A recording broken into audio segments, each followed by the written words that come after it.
Na vez seguinte, tudo aconteceu como esperado. Mas havia uma margem de segurança embutida. A apresentação terminou na hora marcada e o próximo palestrante pôde se concentrar em passar sua mensagem, e não em correr. Aprendi uma lição com uma mãe que conheço sobre sua preparação para sair de férias com a família. Antigamente, ela fazia as malas na véspera da viagem. Inevitavelmente, ficava acordada até tarde, sentia-se cansada, dormia muito pouco, acabava de fazer as malas pela manhã, esquecia alguma coisa, saía de casa atrasada e tinha que acelerar durante a longa viagem para compensar. No entanto, uma vez ela resolveu mudar seu esquema e começou a fazer as malas com uma semana de antecedência. Na noite da véspera, acomodou toda a bagagem no carro e pela manhã, a única coisa que tinha a fazer era acordar as crianças e pôr todo mundo no carro. Deu certo. Saíram cedo, depois de uma boa noite de sono. Nada foi esquecido. E quando toparam com um engarrafamento, não houve estresse, porque havia margem de segurança para acomodar essa possibilidade. Daí por diante, além de chegarem na hora prevista, ainda faziam uma viagem agradável e mais segura.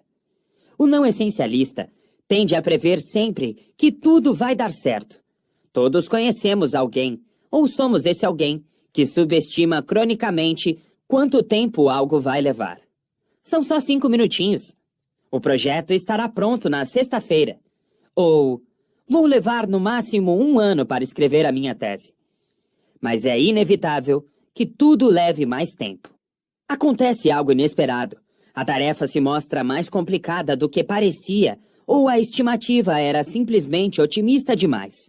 Quando isso ocorre, é preciso reagir ao problema, e inevitavelmente o resultado é afetado. Talvez as pessoas virem à noite para terminar tudo. Pode ser que cortem algumas coisas, entreguem o projeto incompleto ou, pior, não consigam sequer concluí-lo. Ou talvez escolham alguém da equipe para levar a culpa. Seja como for, não vão conseguir alcançar o nível máximo de execução. O essencialista age diferente. Ele prevê, planeja, prepara-se para várias contingências. Espera o inesperado, cria uma margem de segurança para lidar com imprevistos e tem espaço para manobra quando acontecem, como é inevitável. Não essencialista. Pressupõe que tudo dará certo. Força a execução de última hora. Essencialista. Cria margens de segurança para acontecimentos inesperados. Pratica a preparação prévia e abrangente. Quando ganha um dinheirinho extra, o não essencialista tende a gastá-lo em vez de guardar para tempos difíceis. Podemos ver um exemplo disso no modo como os países reagiram à descoberta de petróleo. Em 1980, quando a Grã-Bretanha encontrou petróleo no Mar do Norte, o governo de repente teve um aumento enorme de receita, cerca de 166 bilhões de libras numa década. Há argumentos pró e contra o modo como esse dinheiro foi usado. Mas o que não se contesta é que foi usado. Em vez de criar um fundo contra desastres inesperados, como hoje sabemos, a grande recessão que viria depois, o governo britânico o gastou de outra maneira. Por outro lado, o essencialista usa os tempos de bonança para criar margens de segurança contra as tempestades. A Noruega também se beneficiou bastante da receita tributária do petróleo, mas, diferentemente da Grã-Bretanha, investiu boa parte dessa fortuna em um fundo. Esse fundo cresceu e hoje chega a extraordinários 720 bilhões de dólares. É a maior riqueza de um país soberano e serve de colchão para cenários futuros desconhecidos. O ritmo da vida parece ficar cada vez mais rápido. É como se dirigíssemos a poucos centímetros de outro carro a 150 km por hora. Se o outro motorista fizer o menor movimento inesperado, se desacelerar um pouquinho ou se desviar alguns graus, bateremos nele. Não há espaço para erros. Como resultado, a execução é sempre muito estressante, forçada e frustrante. Eis algumas dicas para criar margens de segurança e impedir que o trabalho e a sanidade se desviem do rumo. Use a preparação abrangente. Quando fiz a pós-graduação em Stanford, aprendi que o segredo para tirar boas notas era a preparação abrangente. Assim que recebia a grade de disciplinas, eu montava um cronograma com os trabalhos de todo o semestre. Antes mesmo do primeiro dia de aula, já sabia quais eram os grandes projetos e começava a trabalhar neles de imediato. Esse pequeno investimento em preparação reduzia o estresse do semestre inteiro, porque eu sabia que tinha tempo suficiente para terminar todos os projetos, mesmo que a carga de trabalho aumentasse de repente. Alguma emergência familiar me fizesse perder aulas ou acontecesse outra coisa inesperada. Pode-se ver o valor da preparação abrangente em escala mais grandiosa na história de Roald Amundsen e Robert Falcon Scott na corrida para ser o primeiro ser humano da história moderna a chegar ao Polo Sul. Ambos tinham exatamente o mesmo objetivo, mas a abordagem de cada um foi diferente uma da outra. Amundsen se preparou para tudo o que pudesse dar errado. Scott torceu para que acontecesse o melhor. Só levou um termômetro na viagem e ficou furioso quando ele quebrou. Amundsen levou 4 termômetros. Scott armazenou 1 tonelada de alimentos para os 17 homens. Amundsen, 3. Scott guardou os suprimentos para a viagem de volta num só lugar e o marcou com uma única bandeira. Se saísse só um pouquinho do rumo, a equipe não o encontraria. Amundsen, por sua vez, pôs 20 marcadores a quilômetros de distância uns dos outros, para se assegurar de que sua equipe os veria. Roald Amundsen se preparou com diligência e leu obsessivamente em preparação para a viagem, ao passo que Robert Falcon Scott fez apenas o mínimo. Enquanto Amundsen embutia folgas e margens de segurança em seu plano, de maneira deliberada, Scott torcia pelas circunstâncias ideais. Enquanto os homens de Scott sofreram de fadiga, fome e queimaduras causadas pelo gelo, a viagem da equipe de Amundsen seguiu relativamente sem problemas graves. Amundsen teve sucesso. Scott e sua equipe morreram tragicamente. A importância da preparação abrangente também é clara nos negócios. Na verdade, esse é o exemplo usado por Jim Collins e Morten Hansen para demonstrar por que algumas empresas prosperam em circunstâncias extremas e difíceis, e outras não. Ao pesquisarem 20.400 empresas, os autores descobriram que as 7 que obtiveram mais sucesso na execução tinham a mesma incapacidade de prever o futuro que as menos bem-sucedidas. Mas o que elas fizeram de diferente foi admitir que não podiam prever o inesperado. Então, com isso, se prepararam melhor. Acrescente 50% ao prazo estimado. Uma amiga minha sempre acha que levará 5 minutos para chegar ao trabalho, porque fez o percurso em 5 minutos uma vez. Na verdade, em geral, o percurso leva 10 a 15 minutos. Esse não seria um problema muito grande por si só, mas ela é otimista demais em relação à maioria das estimativas de sua vida. Por essa razão, ela está sempre atrasada e, para piorar, sentindo-se estressada e culpada. Encontra-se presa nesse ciclo há tantos anos que nem reconhece mais que vive sob tensão constante, algo que a afetou inclusive fisicamente. Mas ela continua a acreditar que consegue chegar ao trabalho em 5 minutos, ou terminar a teleconferência em meia hora. O grande relatório em 1 semana, ou seja lá o que for. E de vez em quando, consegue. Mas o preço disso é alto para si mesma e para quem está por perto.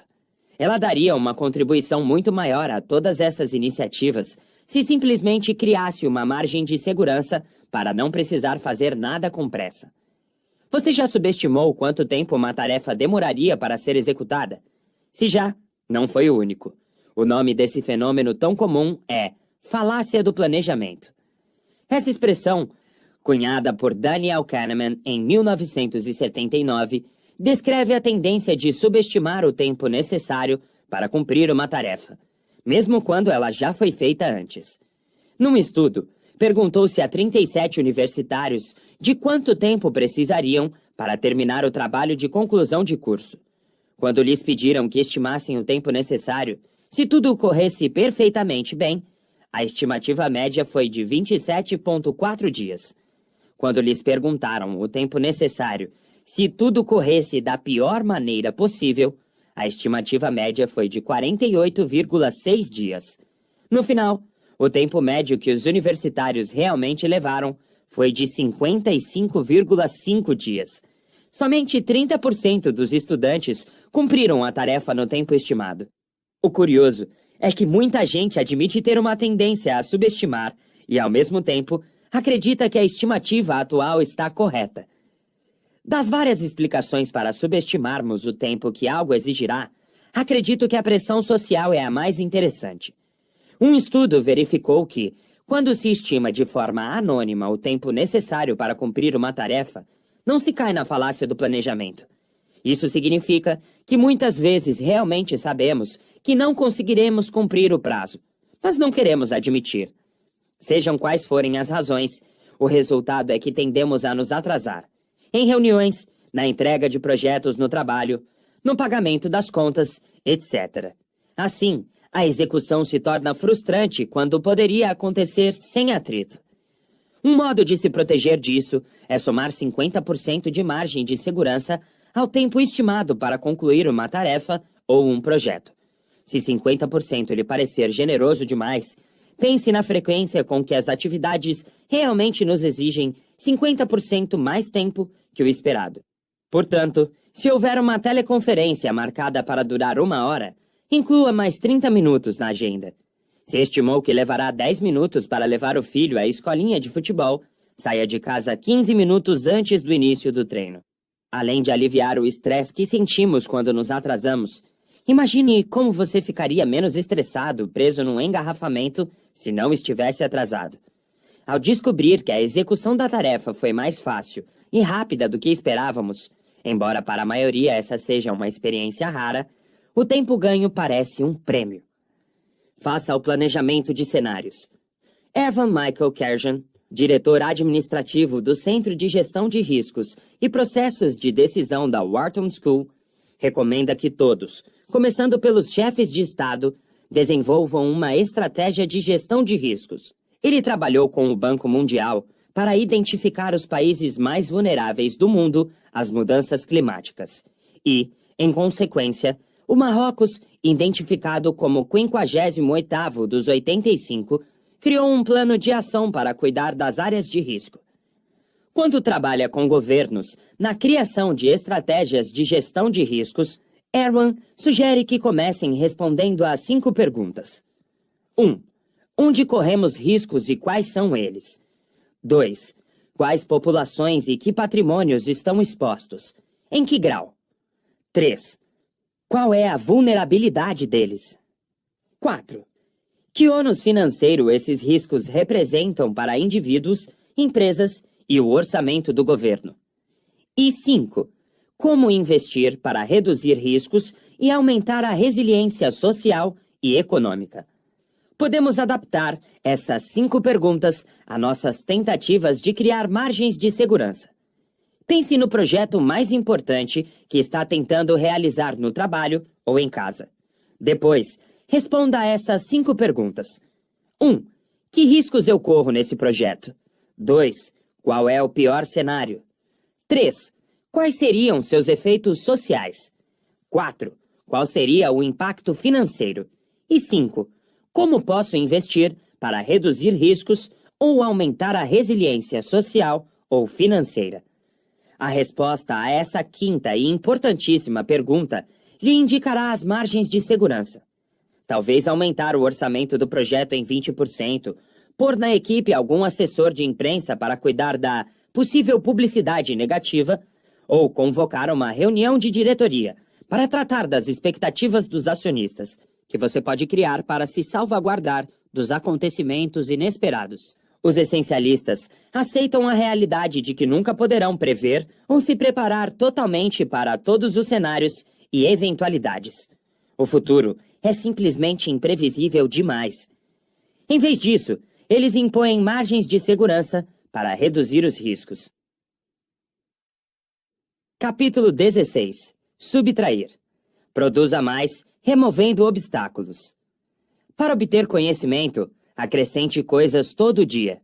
Para obter sabedoria, subtraia. Lao Tse. Na parábola administrativa A Meta, Alex Rogo é um personagem fictício sobrecarregado pela responsabilidade de reverter em 3 meses a situação de uma fábrica em queda de produção. A princípio, ele não vê como isso será possível. Depois, é orientado por um professor que lhe diz que haverá um progresso incrível em pouco tempo, caso ele encontre as restrições da fábrica. As restrições seriam os obstáculos que retardam o sistema como um todo. Mesmo que tudo o mais seja aprimorado, o orientador afirma que, se não atacar as restrições, a fábrica não terá melhoras concretas. Enquanto tenta absorver o ensinamento, Alex vai fazer uma trilha com o filho e alguns amigos. Como chefe escoteiro, é responsabilidade dele levar todos os meninos até o acampamento antes do pôr do sol. Mas fazer um grupo de garotos manter o ritmo é mais difícil do que parece. E logo, Alex esbarra num problema. Alguns escoteiros andam bem depressa e outros muito devagar. Um menino específico, Herbie, é o mais lento de todos. O resultado é que a distância entre os que andam depressa na frente da fila e Herbie, o atrasado, chega a alguns quilômetros. A princípio, Alex tenta resolver o problema fazendo o pelotão da frente parar e esperar que os outros o alcancem. Isso mantém o grupo unido por algum tempo, mas assim que todos voltam a caminhar, a mesma lacuna começa a se formar outra vez. Então, Alex decide tentar outra tática. Ele põe Herbie na frente do grupo e organiza todos os outros meninos por ordem de velocidade, do mais lento ao mais rápido. Parece ilógico deixar a pessoa mais veloz no fim da fila, mas isso faz com que os garotos comecem a se deslocar como um único grupo. Cada um consegue acompanhar o que está na frente. O lado bom é que agora ele consegue ficar de olho no grupo inteiro de uma vez. E todos chegarão ao acampamento sãos e salvos e ao mesmo tempo. O lado ruim é que o grupo inteiro se desloca no ritmo de Herbie. E com isso, chegará muito tarde. O que fazer? A resposta, como Alex descobre, é fazer o máximo para facilitar a vida de Herbie. Se Herbie, na frente da fila, andar 1 metro a mais por hora, o grupo inteiro chegará muito mais depressa.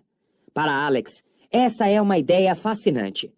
Qualquer melhora de Herbie, por menor que seja, irá imediatamente aumentar o ritmo da equipe inteira. Então, ele reduz o peso da mochila de Herbie, tira de lá a comida e os suprimentos que trouxe consigo e o distribui pelo restante dos meninos. De fato, na mesma hora isso melhora a velocidade do grupo todo, e eles chegam ao acampamento em boa hora. Alex então tem um insight e vê que essa abordagem também pode ser aplicada à fábrica que precisa melhorar. Em vez de aprimorar cada aspecto das instalações, ele precisa identificar o Herbie, a parte do processo que é mais lenta em relação a todas as outras. Ele faz isso descobrindo qual máquina tem a maior fila de matéria-prima à espera e dá um jeito de aumentar sua eficiência. Por sua vez, isso melhora a eficiência do próximo caminhante lento e assim por diante, até que a produtividade da fábrica inteira começa a crescer. A pergunta é: qual é o caminhante mais lento de seu trabalho ou de sua vida? Qual é o obstáculo que o impede de alcançar o que é importante? Ao identificar e remover sistematicamente essa restrição, você conseguirá reduzir de forma significativa o atrito que o impede de executar o essencial. Mas não se pode fazer isso de maneira aleatória. Apenas encontrar algo a consertar aqui e ali pode provocar, no máximo, melhorias localizadas a curto prazo. Na pior das hipóteses, você desperdiçará tempo e esforço aprimorando o que não tem importância.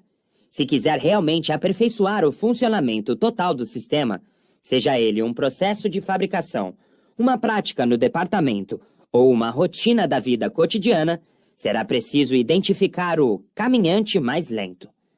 O não essencialista aborda a execução de modo reativo e aleatório. Como vive tentando contornar as crises, em vez de prevê-las, ele é forçado a aplicar soluções rápidas e fáceis, o equivalente a enfiar o dedo no furo do vazamento da represa e torcer para a coisa toda não se romper. Como acha que pode resolver na marra, acaba aplicando cada vez mais pressão, o que muitas vezes só aumenta o atrito e a frustração. Em algumas situações, quanto mais forçamos alguém, com mais força ele resiste. Os essencialistas não recorrem a paliativos. Em vez de procurar os obstáculos mais óbvios ou imediatos, buscam os que retardam o avanço. Perguntam: o que está nos impedindo de obter o que é essencial? Enquanto o não essencialista se ocupa em aplicar cada vez mais pressão e empilhar soluções, o essencialista faz um único investimento em remover obstáculos. Essa abordagem vai além da simples solução de problemas. É um método de redução do esforço para maximizar o resultado. Não essencialista. Empilha soluções rápidas. Faz mais. Essencialista. Remove obstáculos ao progresso. Produz mais. Produza mais eliminando mais. Aristóteles falava de 3 tipos de trabalho. Enquanto no mundo moderno tendemos a enfatizar apenas 2. O primeiro é o trabalho teórico, cuja meta final é a verdade. O segundo é o trabalho prático, cujo objetivo é a ação. Mas há um terceiro, o trabalho poético. O filósofo Martin Heidegger descreveu poiesis como um trazer à frente. Esse terceiro tipo de trabalho é o jeito essencialista de abordar a execução. O essencialista produz mais, traz mais à frente, removendo mais em vez de fazendo mais. Muitas vezes não dedicamos tempo a realmente pensar sobre as iniciativas que produzirão ou não resultados. Mas, mesmo quando dedicamos, é mais fácil pensar na execução em termos de adição do que em subtração. Quando queremos vender mais produtos, contratamos mais vendedores. Se queremos fabricar mais mercadorias, intensificamos a produção. É claro que há indícios que comprovam que essa abordagem funciona em certa medida. No entanto, há outro jeito de pensar a melhoria do resultado. Em vez de se concentrar no esforço e nos recursos que é preciso adicionar, o essencialista se concentra nas restrições ou nos obstáculos que devem ser removidos. Quer saber como? 1. Tenha clareza do objetivo essencial. Não podemos saber quais obstáculos remover sem termos clareza do resultado desejado. Se não soubermos o que realmente tentamos obter, qualquer mudança será arbitrária. Digamos que a sua meta seja fazer um esboço de um relatório de 15 páginas, anexá-lo a um e-mail e mandá-lo para o cliente às 14 horas de quinta-feira. Observação: esse é um resultado deliberadamente preciso. 2. Identifique o caminhante mais lento. Em vez de mergulhar logo no projeto, pare por alguns minutos para refletir. Pergunte-se: quais são os obstáculos no meu caminho até o resultado? E o que me impede de concluir o projeto? Faça uma lista desses entraves. Talvez eles incluam falta de informações, baixo nível de energia, obsessão pela perfeição. No topo da lista, inclua a resposta à questão: qual é o obstáculo que, se removido, fará quase todos os outros desaparecerem? Para identificar o caminhante mais lento, é importante não esquecer que até atividades produtivas, como pesquisar, pedir informações por e-mail ou reescrever o relatório para que fique perfeito logo de primeira, podem ser obstáculos. Lembre-se, a meta desejada é terminar o esboço do relatório. Qualquer coisa que atrase a execução dessa meta tem que ser questionada. É comum haver múltiplos obstáculos no caminho de todo o objetivo essencial. No entanto, a qualquer momento, há apenas uma prioridade. E remover obstáculos arbitrários pode não fazer efeito nenhum se o obstáculo primário não se mexer. No nosso exemplo, se a dificuldade de pôr as palavras no papel é o seu obstáculo primário, você pode contratar alguém para fazer pesquisas e nem assim chegar mais perto de redigir o relatório. Portanto, Do mesmo modo que Alex conserta primeiro a máquina menos eficiente, depois a segunda e assim por diante, em vez de tentar consertá-las todas ao mesmo tempo, devemos realizar a remoção dos obstáculos um a um. 3. Remova o obstáculo. Digamos que seu caminhante mais lento seja a obsessão por fazer um relatório perfeito. Talvez você tenha dezenas de ideias para melhorar o relatório, mas neste caso, o objetivo essencial é enviar o esboço. Portanto, para remover o obstáculo, é preciso substituir a ideia. Isso tem que ficar perfeito, senão, por concluído, é melhor do que perfeito. Permita-se não caprichar tanto no primeiro esboço. Com a remoção do obstáculo primário, fica mais fácil lidar com todos os outros aspectos do serviço. O caminhante mais lento pode até ser outra pessoa. O chefe que não autoriza o projeto, o departamento financeiro que não aprova o orçamento, ou o cliente que não assina o contrato. Para reduzir o atrito com os outros, aplique a abordagem "com mel se pegam mais moscas". Mande um e-mail para a pessoa, mas, em vez de perguntar se ela fez o serviço para você, pois obviamente não fez, vá conversar com ela.